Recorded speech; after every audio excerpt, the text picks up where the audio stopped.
के बीच में ध्रुव जी खेलते तो सभी बच्चे तो अपने पिता का नाम जानते, लेकिन सुनीति ने अपने पिता का नाम नहीं बताया नहीं कि तुम कौन हो।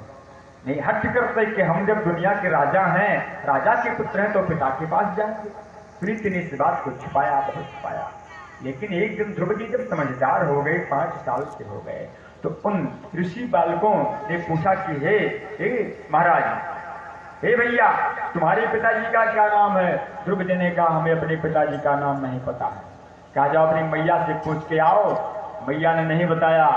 तो एक बालक कुछ पढ़ा था, कहा मैं बताऊं, मैं जानता हूं तुम्हारे पिता का नाम। ध्रुव ने कहा, भैया बता दो कृपया, हम भी जान लें हमारे पिताजी का क्या नाम है। कहा, भैया तू तो राजा है, हम सब तेरी प्रजा हैं, तू राजकुमार है, तेरे पिताजी तो बहुत बड़े बड़े दुनिया के राजा हैं। ध्रुव ने कहा, सच कहा, सच। ध्रुव जी माता के पास नहीं गए। कहा, जब हमारे पिता ही राजा हैं तो पिताजी से मिलके आते हैं, बहुत दिन होगा मिला, मैं अभी तक मिला नहीं, उनसे दर्शन करके आऊंगा पिताजी का। ध्रुव जी दौड़ पड़े। 5 वर्ष के ध्रुव जी हैं, दौड़ते हुए गए और कहा ऊंचा सा सिंहासन है, महाराज उत्तानपाद सिंहासनासीन है, और जो उत्तम है सुरुचि के बेटे को गोद में लेके महाराज बैठे हैं। बोल हनुमान जी महाराज की। बोला करो भैया, नींद लागे लागे। तो एक दासुरुचे पुत्रम अंक मारो पिलालयं उत्तमं नारोक्षंतम ध्रुवं राजा विनंदत। एक दिन महाराज उत्तानपाद उत्तम को गोद में लेकर सिंहासन पर बैठे हुए थे। ध्रुव जी पहुंचे और जब ध्रुव जी को देखा उत्तानपाद ने तो पहचान के मेरा बड़ा वाला बेटा आ रहा है, मेरा राजकुमार आ रहा है। लेकिन सूर्य के डर के मारे कुछ कह नहीं पाते। अच्छा, प्रेम तो दिल में उमड़ रहा है कि उठाकर अपने पुत्र को गोद में ले लूं, क्योंकि पहली बार आया है। लेकिन डर है जो सूर्य का। घूम कर देखा तो सूर्य राजमहल में गई थी किसी काम से कि महाराज ध्रुव जी पहुंचे और सिंहासन पर उत्तानपाद जी बैठे हैं, उनकी धोती पकड़ के नीचे खड़े हो गए। कहा, पिताजी आपने हमें याद नहीं किया? लोगों ने कहा कि हमारे पिताजी हैं आप। महाराज उत्तानपाद की आंखों में आंसू भरा और इतना प्रेम उमड़ा इनके हृदय में कि उत्तम को उतार कर नीचे कर दिया और मिट्टी में जो चिमटे हुए थे ध्रुव जी खेल करके आए थे, मिट्टी लिपटी हुई थी, उठा करके ध्रुव को अंक में भर लिया, गोद में बिठा लिया, प्रेम करने लगे। इतने में सूरज आ गए।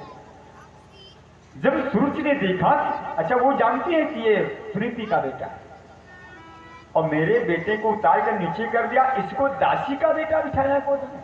क्रोध के मारे जल उठी सुरुचि। बालो शिवति नात्मान मन स्त्री गर्भ संवृतम नूनम वेद भवानी से दुर्लभे से मनोरथा। खींच करके ध्रुव को नीचे गिरा दिया सुरुचि ने। खींच करके डांट कर नीचे कहा, मूर्ख कहीं का दुष्ट उद्दंड बालक, तुझे पता नहीं है ये किसकी गोद है? ध्रुव ने कहा, माता है, मेरे पिता की गोद है। कहा, तुम्हारे पिता जरूर है लेकिन मैं तुम्हारी माता तो नहीं हूं। ध्रुव ने कहा, माता हम तो माता ही कहते। कहा, लेकिन तू कहता तो है मगर मैं तुझे बेटा नहीं कहती ना।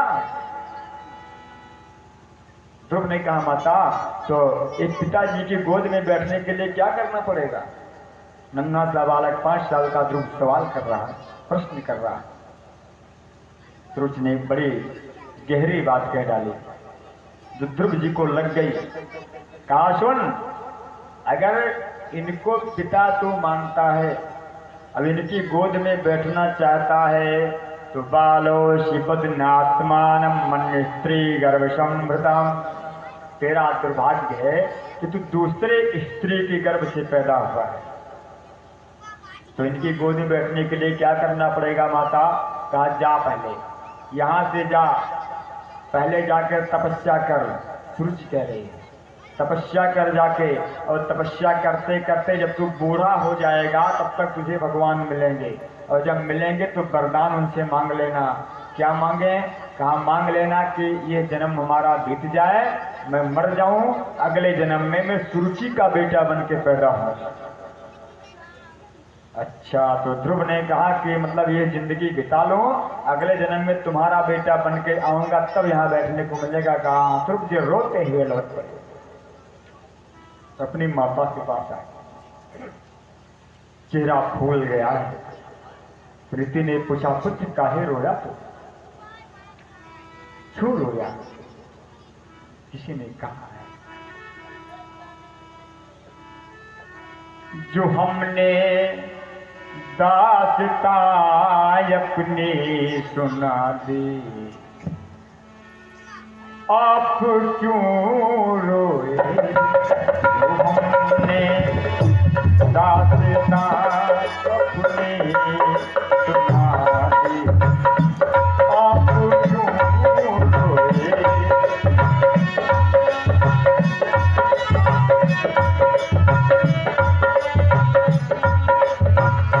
आप क्यों रोए? जो हमने दास्तां अपनी सुना दी, आप क्यों रोए? जो हमने दास्तां अपनी सुना दी, आप क्यों रोए?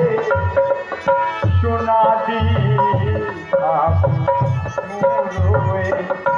तो थी कुछ बात जो हमने बता दी, आप क्यों रोए? तो थी बात हमने जो बता दी, आप क्यों रोए?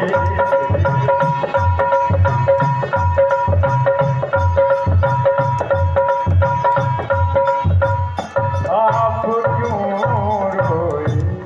क्यों रोया तू? ध्रुव ने सारी कहानी बता डाली। माता ऐसा ऐसा करने को छोटी माता ने कहा। सुनीति ने कहा बेटा, अरे तू पिता की गोद के लिए काहे रोता है? ध्रुव ने कहा माता, तो पिता की गोद के लिए ना रो तो किसी गोद के लिए रो? कहा बेटा, पिता से भी बड़ी एक गोद है। समझा रही है सुनीति। कहा पिता से बड़ी एक गोद है। ध्रुव ने कहा माता वो कौन है? कहा परम पिता। तो कहा मैया तो परम पिता कहाँ मिलेगा? अब पिता की गोद ना चाहिए, मुझे परम पिता की गोद चाहिए। कहाँ मिलेगा? सुनीति ने कहा पुत्र वो कण कण में रहता है, सब जगह रहता है। ध्रुव ने कहा तो दिखाई क्यों नहीं पड़ता?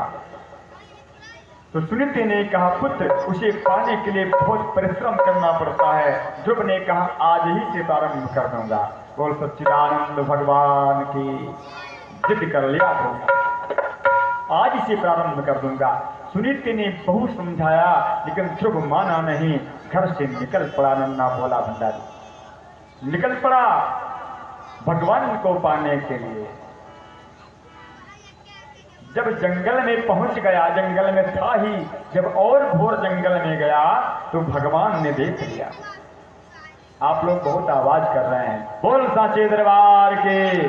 एक बच्चे आगे बैठा बोलते हैं का अबे कटहरे तेरे बैठा जब क्या तो छिपाए मारे बैठ रहा। तो क्या हुआ? जब जंगल में पहुंचा तो भगवान ने देख लिया। कहा नारद। कहा प्रभु।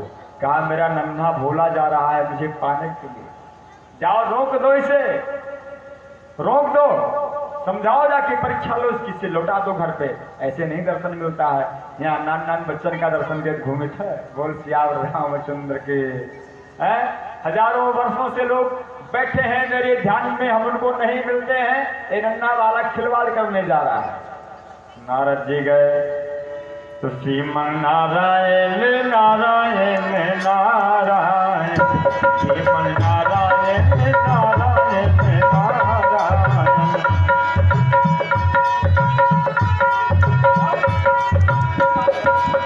नारायण नारायण नारायण, भजमन नारायण नारायण नारायण।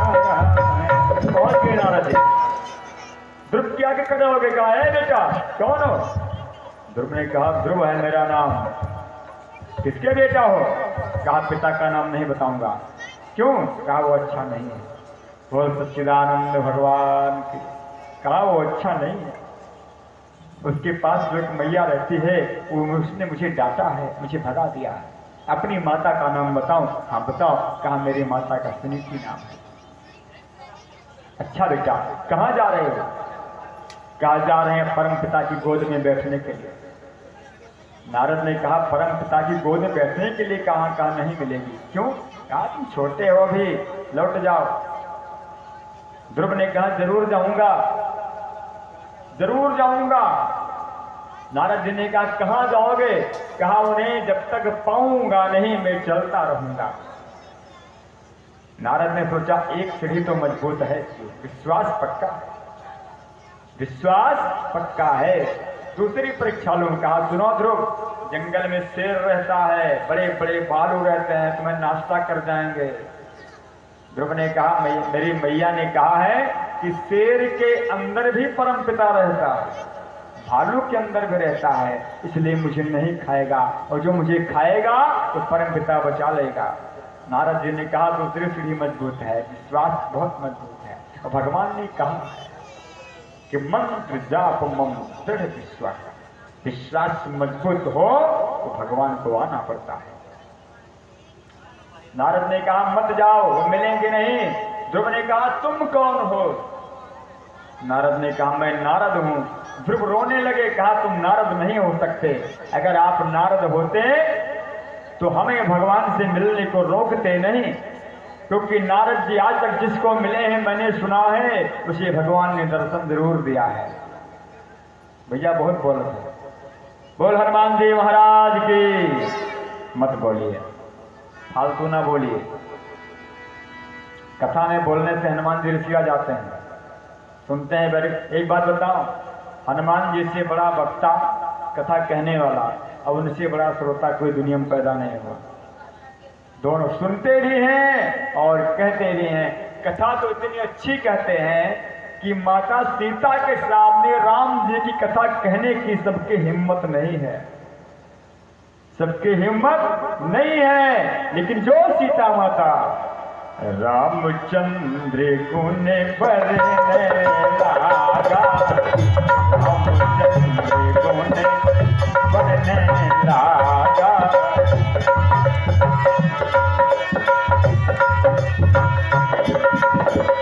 रामचंद्र गुण बरने लागा, सुनते ही सीता कर दुख भागा, सुनते ही सीता कर दुख भागा।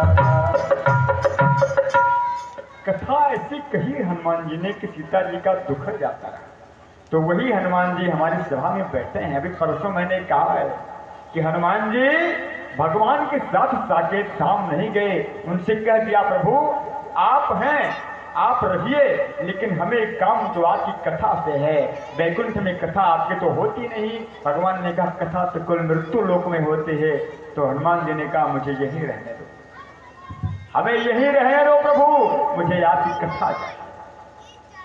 तो अब बताओ कि जहां कथा होती है वहां हनुमान जी आते हैं कि नहीं? अब हनुमान जी बैठा रहा तो बरबर घर का हालचाल लगा रहा तो उन्हें कैसे लगे? सियावर रामचंद्र की जय। मत बोलिए, पाप होता है।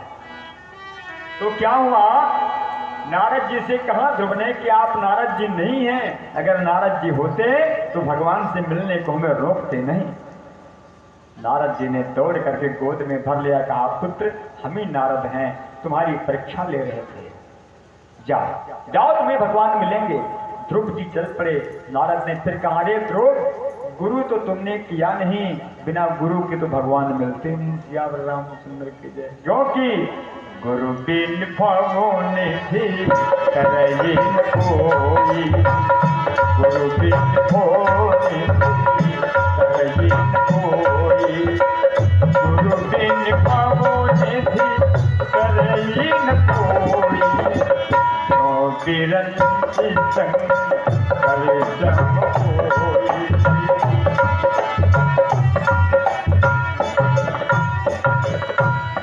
तुमने गुरु तो किया नहीं, लौट जाओ घर, पहले कोई गुरु कर लो उसके बाद आओ।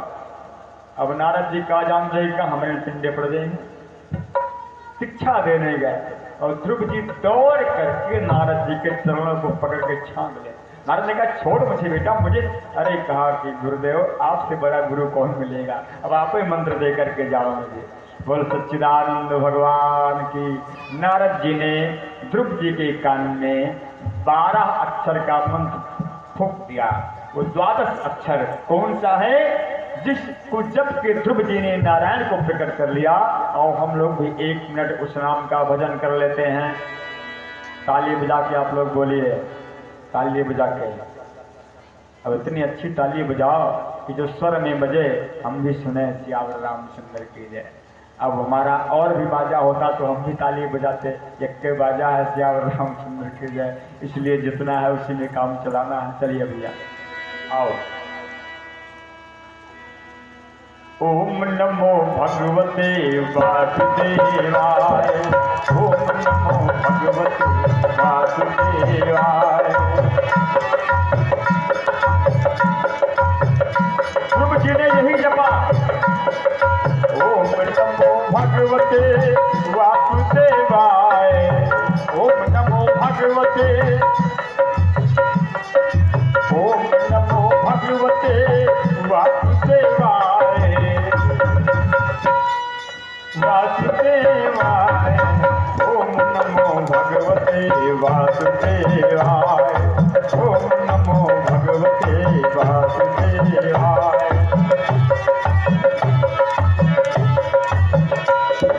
वासुदेवाय प्रभु नंद नंदनाय, वासुदेवाय प्रभु,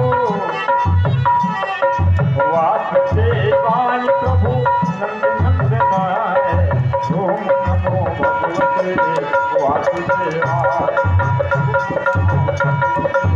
वासुदेवाय। बोलो ओम नमो भगवते वासुदेवाय, ओम नमो भगवते वासुदेवाय।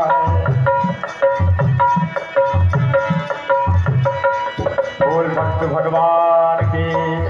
और क्या कहा नारद ने, पुत्र ध्रुव ने कहा कहाँ जाऊं, कहा दूर जंगल में से, इस रास्ते से जाओ बेटा, दूर जंगल में चले जाओ, वहां पर एक वन मिलेगा जहां पर दिन नहीं दिखाई पड़ता है, केवल अंधेरा रहता है, वो घोर जंगल है। क्या नाम है उस जंगल का, कहा उस जंगल का नाम मधुबन है। क्या है, मधुबन।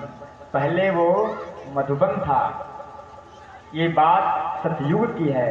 पहले मधुबन था और मधुबन के बाद जहां ध्रुव ने भगवान का भजन किया, वो मधुबन जब युग बीता तो युग बीतने के बाद वो जंगल एक नगर में परिवर्तित हो गया, वहां नगर बन गया। नगर किसने बनाया, रावण की एक चचेरी बहन थी जिसका नाम था कुंभी नसी, जिसका नाम था कुंभी नसी। कुंभी नसी का विवाह वहां हुआ था जब नगर बनाया। और उस नगर का राजा एक राक्षस था, जंगल काट के नगर बनाया था, राक्षस था। और उस राक्षस का पुत्र हुआ रावण का भांजा, क्या नाम था, लवणासुर नाम था उसका, जिसको जब राम जी दिग्विजय करके, जब विजय करके लंका से अयोध्या आए और अश्वमेध यज्ञ करने के लिए घोड़ा छोड़ा, तो उस लवणासुर की मृत्यु भाई शत्रुघ्न के हाथ से भी। बोल सियावर रामचंद्र की जय। और वहां का राजा शत्रुघ्न जी को बना दिया। त्रेता भी बीत गया, तब उसका नाम जानते हो क्या हुआ, पहले मधुबन था, जब नगर बचा तो उसका नाम मथुरा हुआ। और मथुरा त्रेता तक था, जब त्रेता बीत गया द्वापर आया तो सबका भ्रंश हुआ, उसका नाम मथुरा हो गया। बोल सियावर रामचंद्र की। आज ध्रुव जी मधुबन में तपस्या करने भगवान की गए। 1 महीना कैसी तपस्या करते हैं ध्रुव जी, 1 महीना शुरू हो गया भजन का। इंतजार नहीं करना है, भगवान के भजन का इंतजार कहो, करबे न करो। अब इंतजार कहो तो गो काम से सियावर रामचंद्र की जय। एक कलयुग ऐसा ऐसा काम दे दे कि अयोध्या जाके मंत्र ले मौका ना पैगो। अरे भैया 80-80 साल के बुजुर्ग हमका मिलत है, कथा में है, पूछी थे जाए के बुजुर्ग से हमारा बड़ा व्यवहार रहा था, बहुत व्यवहार रहता है, चाहे पंजाब में रहूं चाहे बिहार में रहूं, मैं कहीं सब चलता रहता हूँ, कथाएं होती रहती हैं, लेकिन बुजुर्गों से बड़ा प्रेम रहते, पूछते हैं क्योंकि उनका आखिरी समय है ना। अगर कहीं वो भूला भटका हूं तो कहने हमें सुन कराए तुझे आ जाए श्याल रहा हूं सुंदर की जाए, हाँ हम याद कराते हैं तो पूछते हैं कि बाबा कैसे, तो अगर कहीं भूला है तो पूछत, अगर रास्ता पहुंच गए तो